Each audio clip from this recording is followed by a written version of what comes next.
రాజకీయాల్లోకి రావాలన్నా, వచ్చిన రాజకీయ నాయకుడు ప్రజల్లో రాణించాలన్నా రాసిపెట్టుండాలి అంటుంటారు.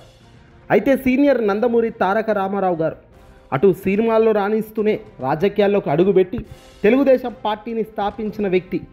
అనంతి కాలంలోనే ప్రజలు ఆశీస్సులతో అధికారంలోకి వచ్చిన ఎన్టీఆర్ తన అల్లుడి చేత మోసం చెంది ఏకంగా పార్టీయే తన చేతిలోకి పోయిందన్న సంగతి మనందరికీ తెలిసిన సత్యమే. అయితే ఇప్పుడు కూటమిలో ఆంధ్రప్రదేశ్లో అధికారంలోకి ఉన్నది కూటమి సర్కార్. అధికారం రావడానికి ప్రజలను పూర్తిగా మిస్లీడ్ చేసి అధికారంలోకి వచ్చారని ప్రజలు అనుకుంటున్నారు.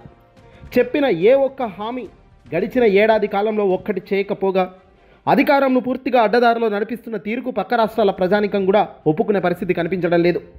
రెడ్ బుక్ రాజ్యాంగం అనే ఒక కొత్త పేరిట రెడ్ బుక్ను తీసుకొచ్చారు.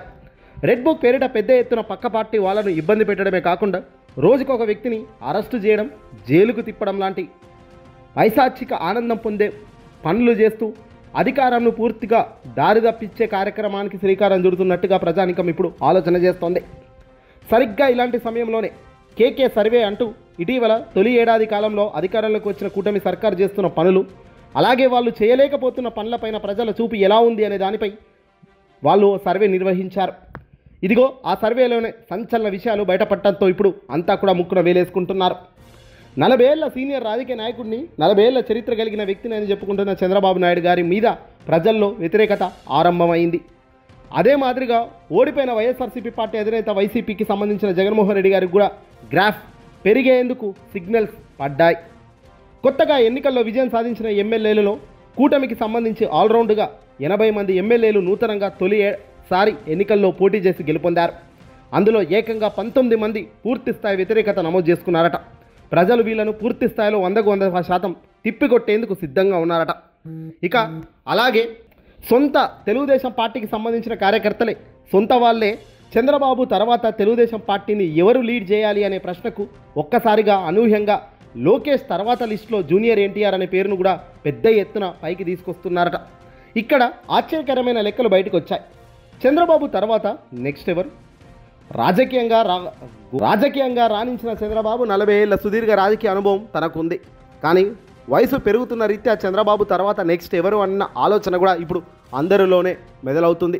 2024లో కూటమి అధికారంలోకి వచ్చింది. కానీ ఆ తర్వాత నెక్స్ట్ కాలంలో మాత్రం చంద్రబాబు కాకుండా చంద్రబాబు కన్నా పుత్రరత్నమైన నారా లోకేష, లేకపోతే ఎవరు టీడీపీని లీడ్ చేస్తే బాగుంటుంది అన్న సర్వే లెక్కల్లో చంద్రబాబు తర్వాత పుత్రరత్నం నారా లోకేష్కు గొప్పగానే కీర్తి ప్రతిష్ట పెరిగింది.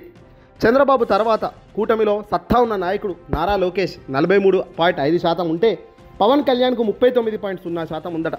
అంటే వీళ్ళిద్దరికీ దాదాపుగా 5% తేడాలో పవన్ కళ్యాణ్ ఉన్నాడు. నారా లోకేష్ గ్రాఫ్ కాస్త డౌన్ అయితే చాలా అరాచకమే ఉంటుంది. ఇక జూనియర్ ఎన్టీఆర్ పేరు అనూహ్యంగా వచ్చింది. ఇక్కడ పవన్ కళ్యాణ్, నారా లోకేష్ ఆల్రెడీ రాజకీయంలో ఉన్నారు, రాజకీయంలో మంత్రి పదవుల్లో ఉన్నారు, పూర్తిస్థాయి రాజకీయ వ్యక్తులుగా వాళ్ళు చలామణి అవుతున్నారు.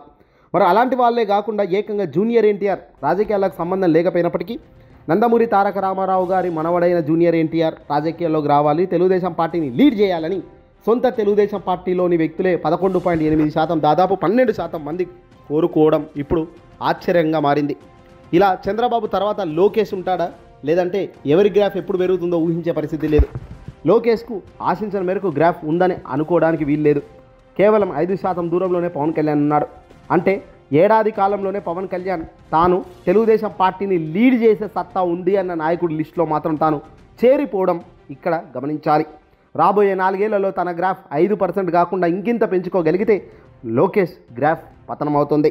టీడీపీని నెక్స్ట్ లీడ్ చేయాల్సిన బాధ్యత పవన్ కన్నా, లేదంటే జూనియర్ ఎన్టీఆర్ కన్నా వచ్చే అవకాశం మెండుగా కనబడుతుంది.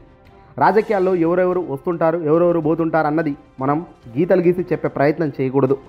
ఎప్పుడు ఎలాంటి పరిస్థితులు అవలంబిస్తాయో ఆ పరిస్థితులకు అనుగుణంగా ఏ రాజకీయ నాయకుడిగా వెలుతురుగా వెలుగుతాడో చెప్పలేం. రాజశేఖర రెడ్డి గారి మరణ అనంతరం జగన్మోహన్ రెడ్డి గారి రాజకీయాల్లోకి వస్తాడని, రాజకీయాల్లో తాను పెద్ద ఎత్తున రాణించగలుగుతారని, తన పార్టీ దేశవ్యాప్తంగా గొప్ప స్థాయికి వెళ్తుందని కానీ ఊహించామా? కానీ ఊహించింది జరిగింది. ఇలా రాజకీయాల్లో ఎప్పుడు కూడా ఊహించుకోం. కానీ ఇది తెలుగుదేశం పార్టీకి ఒక బిగ్ షాక్ అని చెప్పొచ్చు.